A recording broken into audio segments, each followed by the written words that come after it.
Hey guys, I had a wee package arrive today, so I will open that in just a second.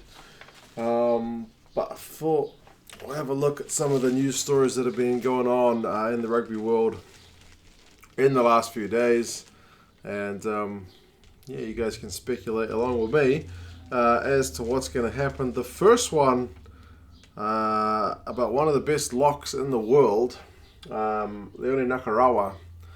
He was sacked a few days ago by his club, Racing 92, because he didn't show up for work on time, absent without leave. So apparently he reported back, I think it was 2 weeks, 2 weeks late after his World Cup duties. And the club basically said, after thinking about the legal deadlines, they decided to break his contract. That they had taken consultation, and he didn't show up for the resumption of his training program at the end of October. He refused to answer messages that the club addressed to him, and yeah, basically he had an unjustified absent for his post for more than 2 weeks, and yeah, it's not a good look. So he's been sacked. It's happened a few times before with guys going on leave or extended leave beyond what they were supposed to. Rapini Thautau was kind of the primary example when you think of that. I know he had at least 2 or 3 times. There was a documentary, Rugby Pass, I think it was Rugby Pass, did about him. It was a documentary about kind of like player welfare after they retire and financial management and whatnot, but it looked at how his career had gone. This is Rapini. And how he kind of blown his money, and that, yeah, some of the times he would go back to his, I think it was like his remote island or his village in Fiji, and it was like hard to get to, and yeah, basically he was late. So this has happened to Nakarawa, except difference being first time up, I believe it is. He has been sacked. It sounds like they made the decision more for the team and not to, I guess, show favor to any individuals. So I kind of get it from a team point of view. You want to not give special treatment to people, but that's pretty tough guy to replace. Like I said, he is one of the best locks in the world. He's got an amazing offload game, very, very skilled. So he will be missed, but it's an opportunity for him and for somebody else willing to take him on. He will have no shortage of people looking to snap him up on a contract. The list that I saw was a return to Glasgow, hence the Glasgow gear, Sale Sharks, even the Waratahs, which links in nicely with the next story, because on one story they're saying, oh, maybe the Waratahs are going to sign Nakarawa for the next Super Rugby season.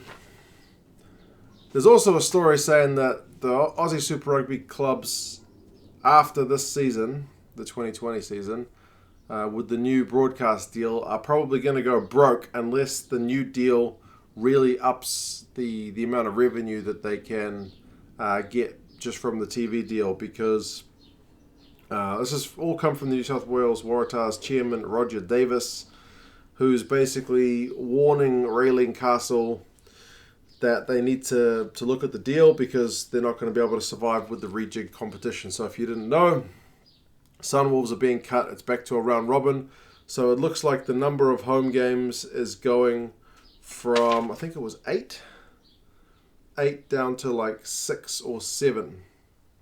So they're basically saying that's a big chunk of revenue from hosting games that they will no longer be able to get. And yeah, that revenue's got to be replaced somehow. So he's saying it's got to be replaced by the TV deal. Otherwise, you can't survive taking out 20% of your business revenue, is what he said. So, yeah, that's an interesting one. Home games cut from 8 to 6 or potentially 7. So 1 year 6, 1 year 7.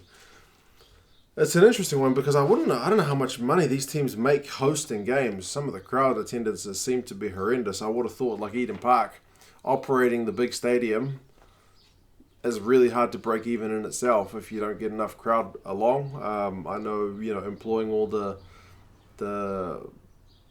support staff at the ground alone makes it really hard for teams to even just break even. So that is an interesting one. I mean, I think we all hope that the broadcast deal is a good one for Super Rugby, so they can retain some top talent and the clubs can make money.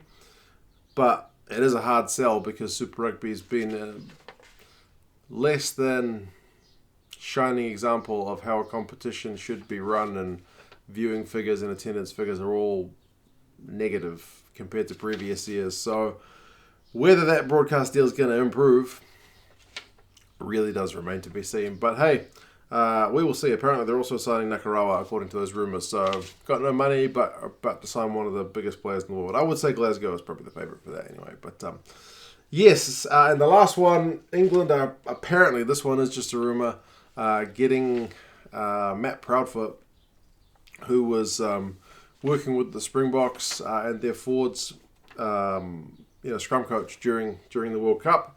And if you watch that World Cup final, the scrum was one area that went pretty well for the Springboks. So supposedly England are lining him up with a role with the England coaching staff to take over for their scrum.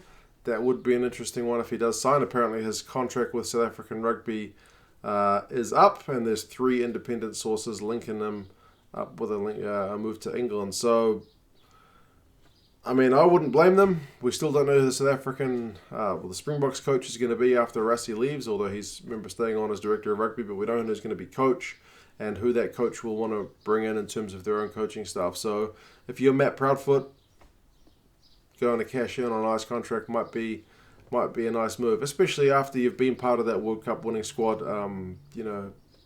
There's not as much to kind of keep you around for your own country. It's pretty common for guys to seek a bit of coin after getting their kind of national glory. So they're looking at apparently Dion Davids as a potential guy to replace. They said not as the Springboks coach, but as scrum coach for the Boks if Proudfoot does go. So yeah, that will be one to watch. But as for this package, it has been sent to me from Alan.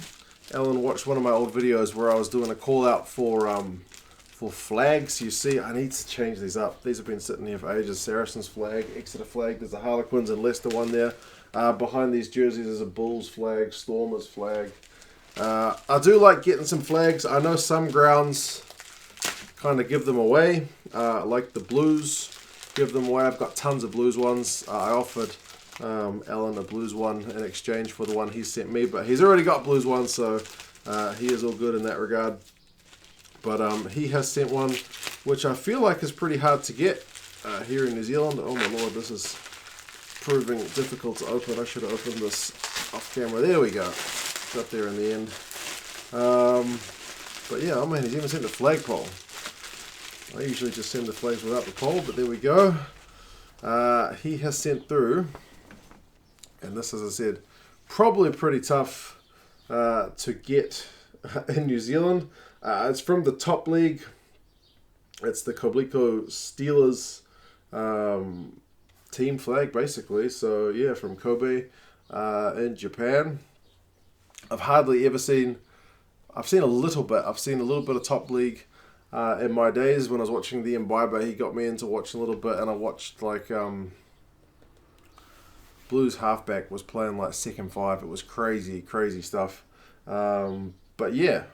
This is a very cool one. I'll have to see if I can kind of stitch this together with some other flags and kind of rotate them around, because I've got literally a big old pile of flags just sitting around Ireland Blues. You know, they're all just waiting to be used. I've still got the Hello Kitty one from the World Cup, which needs to be put up somewhere. So Kobe Steelers. Is it Kobe Klo? I'm not sure on the correct pronunciation, but either way, that's much appreciated, Alan. So cheers for sending that through. It is a nice addition to the collection. So yeah, thanks for that, man. I really do appreciate it. What do you guys think about Nakarawa? Where do you think he's going to go? Do you think Racing were right to kind of put the team first, or do you think they should have kind of put him on some disciplinary program to try and keep him as one of their major stars? What do you think about the Aussie Super Rugby clubs? Do you think this is all kind of just media talk, or do you think there's a legit chance of them going bust? And yeah, Matt Proudfoot potentially going to England. Good move for England. Good move for him. It seems like win-win for both, but yeah, I'll let you guys let me know your thoughts on that one as well. So cheers, guys. Cheers, Alan, and yeah, I'll talk to you again soon. See you later.